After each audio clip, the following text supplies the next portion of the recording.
I'll start with the question. And this question I think is from some 2021 grad. So this question is top data science project ideas for 2021. Okay, you should just look at Board Infinity's curriculum. The projects that we do, those are the top ones that you should solve. Okay, and what is the most commonly used programming language for data science? Python. Okay, and how much is data science salary?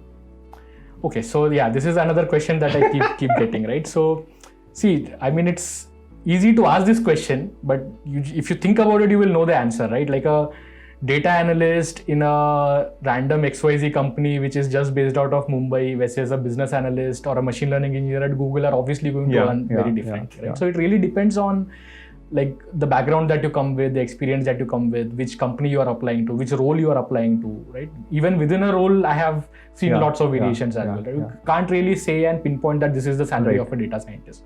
But the insight is, it is one of the highest paying jobs in the industry out there. Got it. And what are the most valuable skill sets? Like I said, if you focus on the business math technology part and decide accordingly based on the designation you want to get into.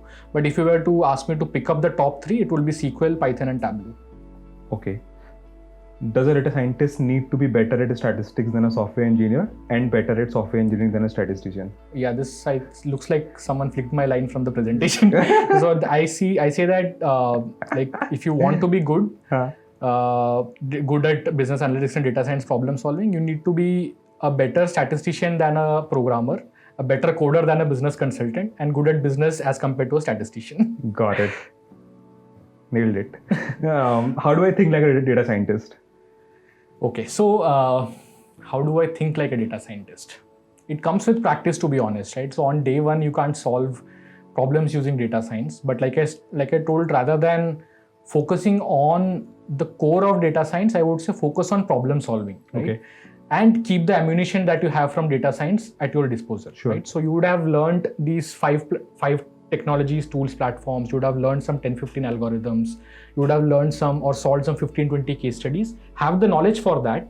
But when you try to solve a problem, don't bring those right away. Don't bring data right away, right? Think that to solve this problem, what is essentially needed, and then mix and match the ammunition to solve that problem, right? That's what makes you really impactful as well, right? Rather than just saying, hey, I'm an expert at Python, I'm an expert at machine learning algorithms. It is better to say that you give me any problem, I'll figure out a way to solve it using data science. Understood. Who do you admire the most in data science community? In the data science community, DJ Patil. Okay. Yep. So I guess the reason for that is it was the first of its kind role as well, right? Like just that designation, chief of data science to the United States president, that itself is something that you kind of admire a lot. Okay. And which company do you admire the most with respect to AI and data science, the work, India and the world? See, there are again different categories of companies, as I would say, right? So definitely all the service providers are doing good. The eClerx, Musigma, math companies of the world. Definitely all of them are good places to be in solving some of the next gen problems for the Fortune 500 clients. All the Indian tech startups are a good place to be. The Swiggies, the Zomatos, the Paytms of the world, they are very strongly driven by data science and analytics. That's the second aspect. The third is now all the IT players are also venturing into data science as well, right? So at TCS, Infosys and so on. So, and they also have huge teams of analytics. Definitely those are good places to be in as well, right? And needless to say, the Googles, Facebooks of the world, Amazons of the world. Okay, and last question. What are the most common mistakes data science enthusiasts make in an interview?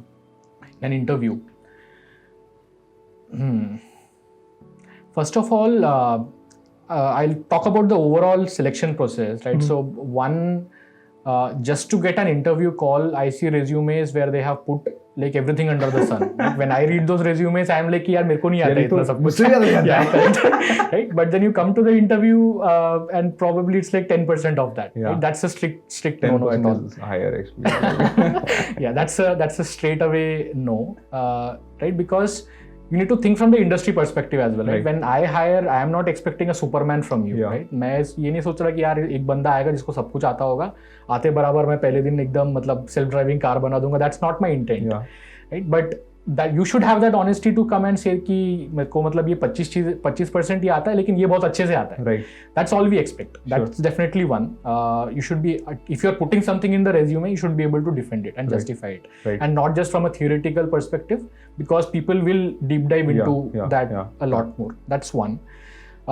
Second aspect is always position yourself as someone who is a problem solver, like I told, right? So if you come across as just Python programmer, or let's say someone who has only solved problems in the BFSI phase, BFSI domain, and can't really think outside of that, that's a turn down as well, especially if you're applying for a services company. If you're applying for a bank, obviously that's a plus.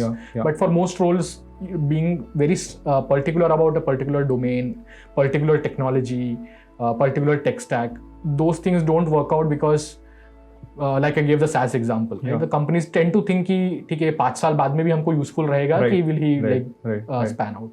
So that's again another no that I say. The third aspect, not just for interview, I would say that especially in data science, what is happening is you will get crazy amounts of salary right now. And a lot of folks run behind that money as well. I'm not saying it's wrong. Definitely money is important. All of us are here to earn money, right? But do that wisely and logically, right? Sure. Because somewhere down the line you will end up in a no jump kind of a state, right? So you might be probably a fresher today. You might have got your first job at 4 lakhs, and immediately in 1.5 years, you might get a double the offer or a triple the offer as well, right?